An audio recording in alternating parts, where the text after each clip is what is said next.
Hello students. अभी तक हमने प्रकाश विद्युत प्रभाव के 3 प्रायोगिक परिणाम पढ़ लिए हैं और आज चौथा पढ़ेंगे। फिर संक्षेप में ग्राफ की व्याख्या करेंगे सभी की। तो देखो 3 प्रायोगिक परिणाम कौन कौन से पढ़े हैं अभी तक। इसमें से पहला है प्रकाश विद्युत धारा पर विभव का प्रभाव। फिर पढ़ा हमने तीव्रता का प्रभाव। फिर आवर्ती का प्रभाव। तो शायद आपने पढ़ा होगा कि विभव बढ़ाने पर प्रकाश विद्युत धारा बढ़ती है और विभव का मान कम करने पर धारा का मान कम होता है, क्योंकि यदि हम विभव बढ़ाएंगे तो ज़्यादा इलेक्ट्रॉन एनोड की तरफ आकर्षित होते हैं और जिससे धारा का मान बढ़ता है। दूसरी बात हमने पढ़ी तीव्रता का प्रभाव। जो तीव्रता होती है उसका मतलब फोटोनों की संख्या से होता है। तीव्रता क्या मतलब क्या होता है? फोटोनों की संख्या। अगर फोटोनों की संख्या बढ़ाएंगे तो इलेक्ट्रॉन की संख्या बढ़ेगी। अगर इलेक्ट्रॉन संख्या बढ़ेगी तो ज़्यादा इलेक्ट्रॉन एनोड की तरफ आकर्षित होंगे और विद्युत धारा का मान बढ़ता है। इसका मतलब क्या हुआ कि प्रकाश की जो तीव्रता होती है वो धारा के समानुपाती होती है और तीव्रता का धारा के ऊपर प्रभाव पड़ता है। और उसमें हमने देखा था कि जो अलग अलग तीव्रता के लिए निरोधी योग का मान एक ही आता है। तो उस ग्राफ में जो निरोधी योग होता है वो प्रकाश की तीव्रता पर निर्भर नहीं करता। फिर तीसरा हमने पढ़ा प्रकाश विद्युत धारा पर आवर्ती का प्रभाव। तो उसमें आवर्ती का मतलब क्या होता है? फोटोन की ऊर्जा से। अगर फोटोन की ऊर्जा बढ़ाएंगे तो इलेक्ट्रॉन निकल रहे हैं उन इलेक्ट्रॉनों की ऊर्जा बढ़ेगी। अगर इलेक्ट्रॉनों की गतिज ऊर्जा बढ़ेगी तो निरोधी योग का मान बढ़ेगा, क्योंकि जो निरोधी योग होता है वो अधिकतम गतिज ऊर्जा पर डिपेंड करता है। तो ध्यान रहे कि अगर आवर्ती बढ़ाएंगे तो निरोधी योग बढ़ता है, लेकिन तीव्रता बढ़ाने पर निरोधी योग नहीं बढ़ता है। ठीक है। तो अलग अलग आवर्ती के लिए निरोधी योग का मान भी अलग अलग आता है, लेकिन अलग अलग तीव्रता के लिए निरोधी योग का मान सिर्फ एक ही आता है। तो इसका मतलब क्या होता है? जो निरोधी होता है वो प्रकाश की आवर्ती पर तथा इलेक्ट्रॉन की अधिकतम गतिज ऊर्जा पर निर्भर करता है। अब देखो चौथा पॉइंट पढ़ेंगे। देखो चौथा पॉइंट बहुत ही अच्छा ही पॉइंट है। यदि प्रकाश की आवर्ती ढली आवर्ती से अधिक है तो प्रकाश के आपतन तथा प्रकाशिक इलेक्ट्रॉन की उत्सर्जन में कोई काल पश्चाता नहीं होती है। कि मतलब कोई समय नहीं लगता है कि जैसे ही प्रकाश के आपतन तथा इलेक्ट्रॉन के उत्सर्जन में, जैसे ही प्रकाश आता है, फोटोन आता है, तो जैसे ही फोटोन धातु सतह पर पड़ता है, कैथोड पर गिरता है, तो जैसे ही फोटोन गिरा और वैसे ही इलेक्ट्रॉन निकल जाता है हाथों हाथ ही। जैसे ही फोटोन कैथोड पर गिरता है और उसी टाइम बहुत ही कम समय में 10⁻⁻⁹ में तो फोटोन की गिरते ही इलेक्ट्रॉन का उत्सर्जन प्रारंभ हो जाता है। मतलब कोई भी काल पश्चाताप नहीं होता। मतलब कोई भी समय नहीं लगता, टाइम नहीं लगता। 1 सेकंड 2 सेकंड इतना समय नहीं लगता, बहुत ही कम समय 10⁻⁹ ठीक है। तो इसका मतलब क्या हुआ? बहुत ही अच्छा पॉइंट है कि प्रकाश के आपतन तथा इलेक्ट्रॉन के उत्सर्जन, जैसे ही फोटोन आए वैसे ही हाथों हाथ इलेक्ट्रॉन का उत्सर्जन प्रारंभ हो जाता है। तो फोटोन के आपतन और इलेक्ट्रॉन के उत्सर्जन में कोई काल पश्चाताप नहीं होती है, अर्थात कोई समय नहीं लगता है। काल पश्चाता का मतलब होता है समय। कोई भी समय नहीं लगता है, टाइम लैग। ठीक है, इसका मतलब होता है टाइम लैग। तो कोई काल पश्चाता नहीं होती है, अर्थात कोई समय नहीं लगता है। प्रकाश के आपतित होते ही तुरंत इलेक्ट्रॉनों का उत्सर्जन प्रारंभ हो जाता है। 10⁻⁹ में ही इलेक्ट्रॉनों का उत्सर्जन प्रारंभ हो जाता है। कोई क्रिया नहीं होती है, हाथों हाथ ही सारा काम होता है। ठीक है। अब देखो संक्षेप में ग्राफ पढ़ेंगे हम। जो अभी तक हमने 4 प्रायोगिक परिणाम पढ़े हैं कि प्रकाश विद्युत धारा पर विभव का प्रभाव, और फिर तीव्रता का प्रभाव, फिर आवर्ती का प्रभाव, फिर टाइम लेग वाला अभी तक ये पढ़ा है। इसका कोई ग्राफ नहीं है यहाँ पर, इसी इसी ग्राफिकल व्याख्या नहीं है यहाँ पर। तो देखो हमने जो 3 ग्राफ पढ़े हैं, तीनों जो ग्राफ हैं, जितने भी ग्राफ यहाँ पर हैं, वो संक्षेप में सबको आने चाहिए। ये छोटे ग्राफ एग्जाम में पूछ सकते हैं। जो अभी तक हमने पढ़ा है वहाँ से बड़ा क्वेश्चन बनने की संभावना न के बराबर है। बड़ा क्वेश्चन नहीं बनेगा, यहाँ से छोटा क्वेश्चन बनेगा कि एक एक नंबर का क्वेश्चन बनेगा।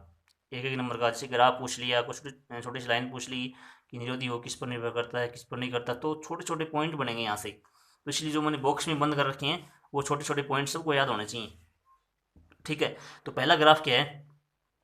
ये विभव और धारा के मध्य ग्राफ बनता है कि विभव का मान बढ़ाने पर धारा का मान बढ़ता है और धारा का मान एक समय जाकर नियत हो जाता है, और इस नियत धारा को हम संतृप्त धारा कहते हैं। फिर विभव का मान कम करने पर धारा का मान कम होता है। फिर विभव का एक ऋणात्मक मान आता है। विभव का एक ऋणात्मक मान आता है जहाँ पर धारा का मान शून्य हो जाता है, और इस ऋणात्मक मान को हम निरोधी योग कहते हैं।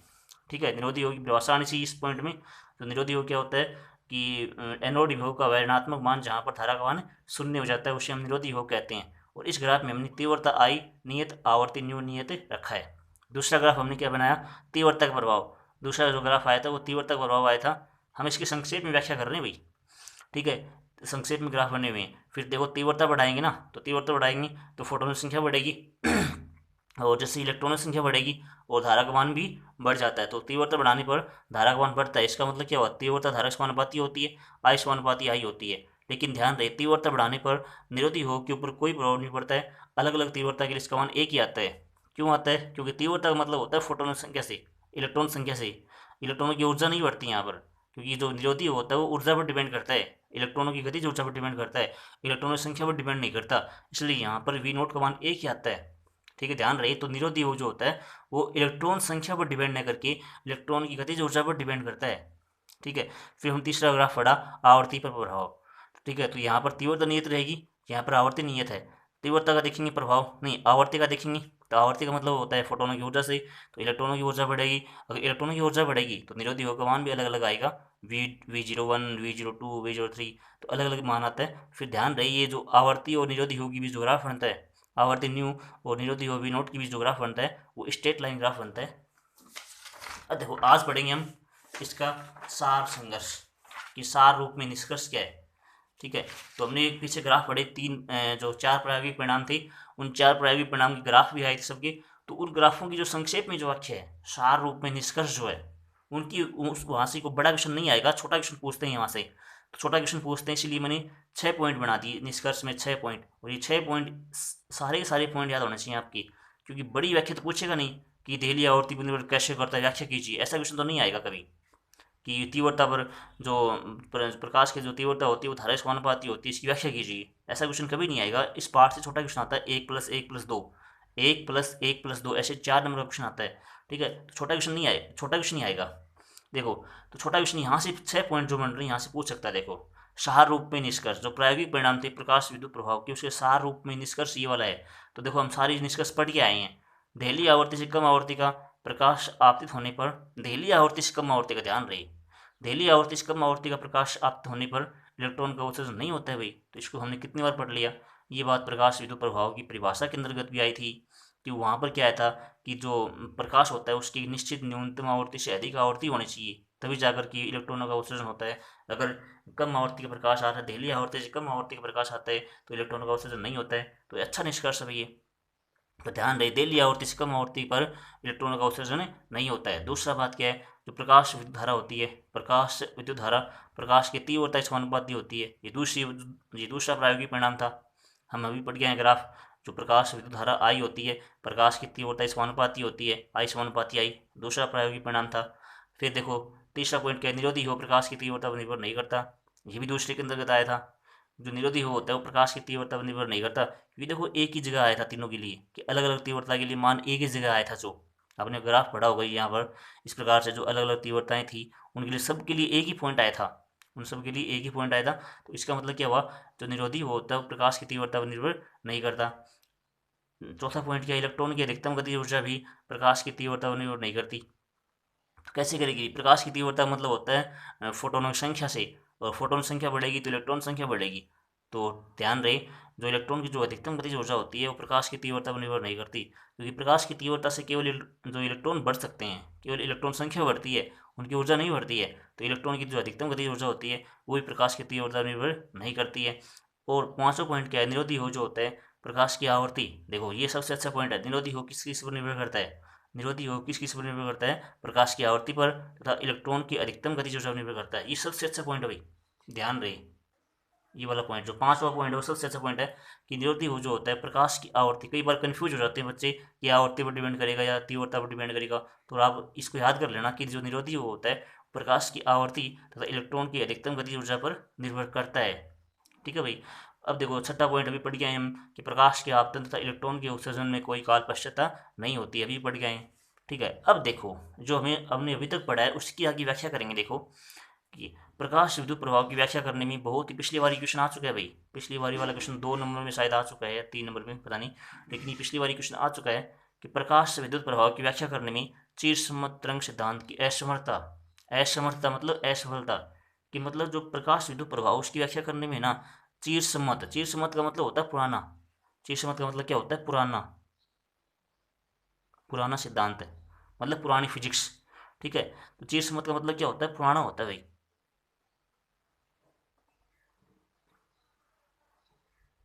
ठीक है, तो चिरसम्मत का मतलब क्या होता है, पुराना। तो चीर मतलब प्राचीन। तो प्रकाश विद्युत प्रभाव की व्याख्या करने में चिरसम्मत तरंग सिद्धांत की असमर्थता। चिरसम्मत तरंग सिद्धांत, देखो तरंग सिद्धांत कई थे, हाइगेन्स का तरंग सिद्धांत है, मैक्सवेल का विद्युत चुंबकीय तरंग सिद्धांत है। ठीक है, तो तरंग सिद्धांत कई होते हैं। तो इसमें जो चिरसम्मत तरंग सिद्धांत कोई अकेला सिद्धांत नहीं है। चिरसम्मत तरंग सिद्धांत कोई अकेला नहीं है, इसके अंदर सब आ गए। इसके अंदर हाइगेन्स का तरंग सिद्धांत भी आ गया, मैक्सवेल का विद्युत चुंबकीय तरंग सिद्धांत भी आ गया। इसमें सारे के सारे तरंग सिद्धांत आ चुके हैं। ठीक है, कोई अकेला सिद्धांत नहीं है, ये पुराना सिद्धांत है, ये पुरानी फिजिक्स है। तो प्रकाश विद्युत प्रभाव की जो व्याख्या हमने प्रायोगिक परिणाम हमने अभी पढ़े हैं, ये प्रायोगिक परिणाम 6 प्रायोगिक परिणाम हमने पढ़े हैं अभी।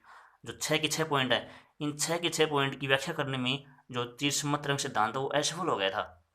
उसने सब कुछ उल्टा बता दिया था। चिरसम्मत तरंग सिद्धांत ने क्या किया, चिरसम्मत ने क्या किया तरंग सिद्धांत ने, उसने ये 6 के जो 6 पॉइंट है ना, इन सब की उल्टी बात कही थी, इन सब का विपरीत किया था उसने, सबका अपोजिट कर दिया था। चिरसम्मत तरंग सिद्धांत ने इसका भी उल्टा कर दिया, इसका भी, सबका। जो ये वाला बात बोल रहा है ना, इन सब की उल्टी बात करेगा चिरसम्मत तरंग सिद्धांत। ठीक है, तो असमर्थता का मतलब होता है असफलता। तो प्रकाश विद्युत प्रभाव की प्रायोगिक परिणामों की व्याख्या करने में चिरसम्मत तरंग सिद्धांत असफल रहा। क्यों रहा, उसके 2 पॉइंट लिखिए, ऐसे ही पूछ सकता है, उसके 3 पॉइंट लिखिए। तो यहाँ पर 4 पॉइंटों की व्याख्या करेंगे अपन। तो चिरसम्मत तरंग सिद्धांत की व्याख्या करने में 4 पॉइंट है, और वो 4 पॉइंट यहाँ से निकलेंगे सब, वो चारों पॉइंट यहाँ से ही निकलेंगे। इन सब पॉइंटों में अपन इसका उल्टा कर देंगे। चिरसम्मत तरंग सिद्धांत असफल रहा ना, तो उसने इनका सबका उल्टा बता दिया था, जबकि वास्तव में ऐसा नहीं होता है। वास्तव में तो ऐसा वाला होता है, ये प्रायोगिक परिणाम है भाई, ये एक्सपेरिमेंटल डाटा सब, तो सब ये एक्सपेरिमेंटल हैं। तो इसका मतलब ये वाले सही हैं, लेकिन जो चिरसम्मत ने बताए थे वो गलत थे। अब देखो चिरसम्मत ने क्या क्या बोला, वो देखो। उसने पहले बात क्या बोली कि प्रकाशिक जो इलेक्ट्रॉन है उनकी गतिज ऊर्जा की प्रकाश की तीव्रता पर निर्भरता। गतिज ऊर्जा की प्रकाश की तीव्रता पर निर्भरता कैसे होती है, कैसे हो, कोई जो गतिज ऊर्जा होती है वो प्रकाश की तीव्रता पर निर्भर करती है, नहीं करती है।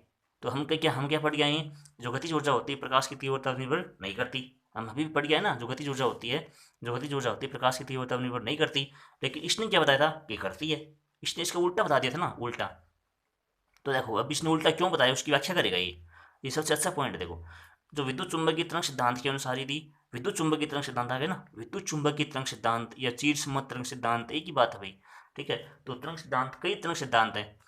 तो उसमें से देखो अभी नेक्स्ट है, देखो जो विद्युत चुंबकीय तरंग सिद्धांत के अनुसार यदि तरंग के विद्युत क्षेत्र का आयाम ई नोट हो, तरंग के विद्युत क्षेत्र का आयाम क्या हो, ई नोट हो। तो आपको पता है कि जो तीव्रता होती है वो आयाम के वर्ग के समानुपाती होती है। जो तीव्रता आई होती है वो समानुपाती आयाम के वर्ग के।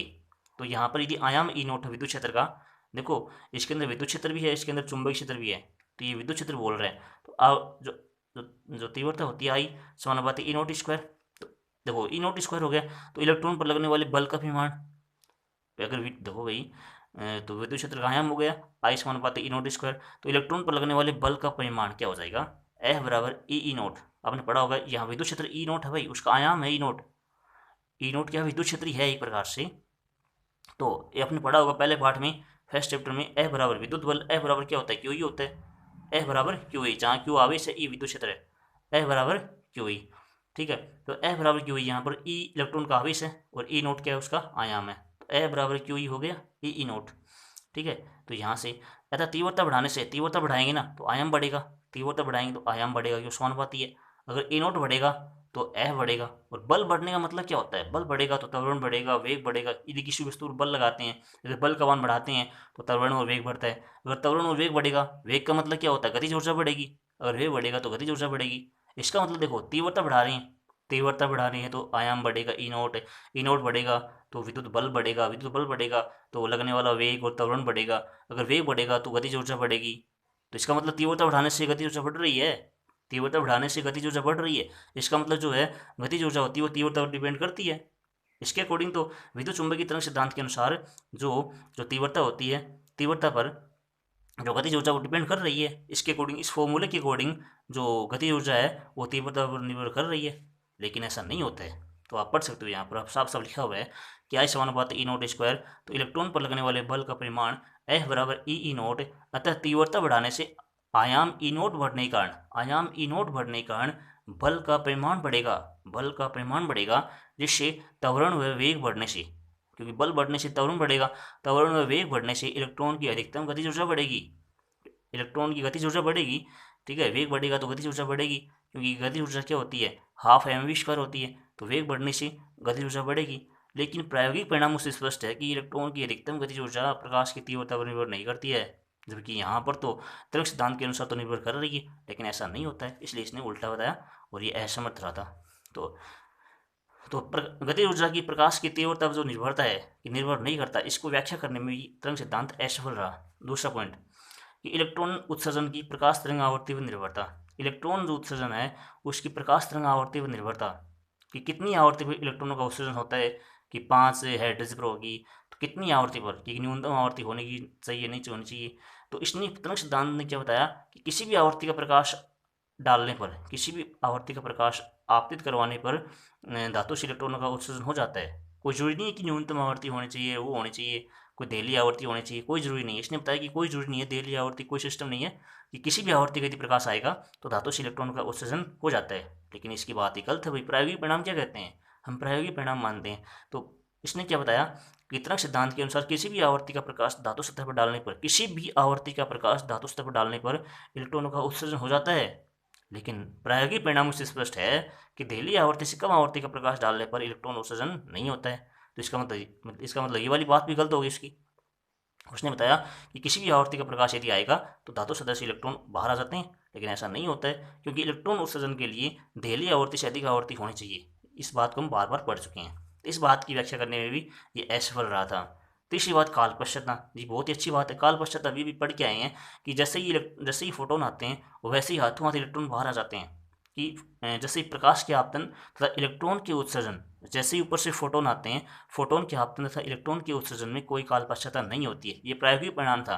लेकिन इसने क्या बताया कि मतलब बहुत समय लगता है, कि पहले प्रकाश आता है, फिर प्रकाश धातु के अंदर फैलेगा, फिर धातु के अंदर फैलेगा, वो फिर धीरे धीरे इलेक्ट्रॉन उसकी ऊर्जा ग्रहण करेंगे, फिर इलेक्ट्रॉन उसकी धीरे धीरे ऊर्जा ग्रहण करेंगे, फिर धीरे धीरे इलेक्ट्रॉन बाहर आएंगे। तो इसने क्या बताया तरंग सिद्धांत ने कि समय लगता है भाई, कि इलेक्ट्रॉन के उत्सर्जन में समय लगता है, लेकिन समय नहीं लगता, प्रायोगिक परिणामों के अनुसार समय नहीं लगता। तो इसकी ये वाली बात भी गलत हो गई थी। तरंग सिद्धांत के अनुसार प्रकाश की ऊर्जा तरंगागर के रूप में सभी दिशाओं में समान रूप से फैलती है। ये बात हम चैप्टर नंबर 12 में पढ़ के आए हैं कि जो प्रकाश की ऊर्जा होती है वो तरंगागर के रूप में सभी दिशाओं में समान रूप से फैलती है। ये बात हाइकेन्स का तरंग सिद्धांत था। ये तो तरंग सिद्धांत तो पढ़ रहे हैं हम। तरंग सिद्धांत के अनुसार प्रकाश की ऊर्जा तरंगागर के रूप में सभी दिशाओं में समान रूप से फैलती है। तो ऊर्जा होती है वो सभी दिशाओं में समान रूप से फैलेगी। तो अगर ऊर्जा फैलेगी तो समय तो लगेगा भी, इसकी बात भी सही लग रही है, लेकिन ये बात गलत है। अतः प्रकाश के आपतन तथा इलेक्ट्रॉन के उत्सर्जन में बहुत अधिक समय लगना चाहिए। क्योंकि प्रकाश की जो ऊर्जा होती है वो तरंगागर के रूप में फैलती है, तो धीरे धीरे फैलेगी, फिर फिर फोटोन आएंगे, फिर फोटोन इलेक्ट्रॉन से क्रिया करेंगे, फिर इलेक्ट्रॉन धीरे धीरे निकलेंगे, तो समय लगना चाहिए, अर्थात काल पश्चात होनी चाहिए। लेकिन प्रायोगिक परिणामों से स्पष्ट है कि प्रकाश की आपतन तथा इलेक्ट्रॉन की उत्सर्जन में कोई काल पश्चाता नहीं होती है। ये प्रायोगिक परिणाम ये कहता है कि कोई काल पश्चाता नहीं होती भाई, 10⁻⁹ सेकंड लगता है। तो इसकी ये वाली बात भी गलत साबित हो गई। अब देखो चौथा लास्ट पॉइंट पढ़ेंगे, प्रकाशिक इलेक्ट्रॉन की गतिज ऊर्जा की प्रकाश की आवर्ती पर निर्भरता। देखो गतिज ऊर्जा की प्रकाश की आवर्ती पर निर्भरता, पहला पॉइंट क्या था कि गतिज ऊर्जा की प्रकाश की तीव्रता पर निर्भरता। तो जो जो गतिज ऊर्जा होती है प्रकाश की तीव्रता पर निर्भर नहीं करती है, जो गतिज ऊर्जा होती है वो प्रकाश की तीव्रता पर निर्भर नहीं करती है। अब चौथा पॉइंट क्या है कि गतिज ऊर्जा की प्रकाश की आवर्ती पर निर्भरता। अब आवर्ती पर तो करती है भाई। अब इसने क्या बताया, इसने बताया उल्टा बता दिया, इसने इसके उल्टा कर दिया। तो उल्टा कैसे करेगा, तब सिद्धांत के अनुसार इलेक्ट्रॉन की जो गतिज ऊर्जा होती है प्रकाश की आवर्ती पर निर्भर नहीं करती। इलेक्ट्रॉन की जो गतिज ऊर्जा होती है वो प्रकाश की आवर्ती पर निर्भर नहीं करती, जबकि प्रायोगिक परिणामों से स्पष्ट है कि इलेक्ट्रॉन की जो गतिज ऊर्जा होती है प्रकाश की आवर्ती पर निर्भर करती है। ठीक है भाई। तो अपना प्रायोगिक परिणाम क्या था कि इलेक्ट्रॉन की जो गतिज ऊर्जा होती है प्रकाश की आवर्ती पर निर्भर करती है। क्यों करती है, क्योंकि आवर्ती का मतलब होता है फोटोन की ऊर्जा से, फोटोन की ऊर्जा बढ़ाएंगे तो इलेक्ट्रॉन की गतिज ऊर्जा बढ़ेगी, तो आवर्ती पर निर्भर करती है। लेकिन इसने क्या बताया, आवर्ती पर निर्भर नहीं करती है। फिर तीव्रता वाला कि इलेक्ट्रॉन की जो गतिज ऊर्जा होती है प्रकाश की तीव्रता पर निर्भर नहीं करती, जबकि इसने बताया क्या बताया, करती है। तो इसने सब कुछ उल्टा बता दिया। तो जो जो पॉइंट आपने यहाँ सीखे हैं इतना बड़ा करने की कोई जरूरत नहीं है। यदि आप इतना जो मैंने 4 पॉइंट लिखे हैं, 4 पॉइंट यदि आप बड़ा नहीं चाहते हो, इतना बड़ा करना नहीं चाहते हो, तो आप जस्ट इसका वो उल्टा भी कर सकते हो। अगर आपको ज़्यादा समझ में नहीं आया तो जो मैंने 6 पॉइंट लिखे हैं इन 6 पॉइंट का आप उल्टा कर दो, वही क्या हो जाएगी, इस चीर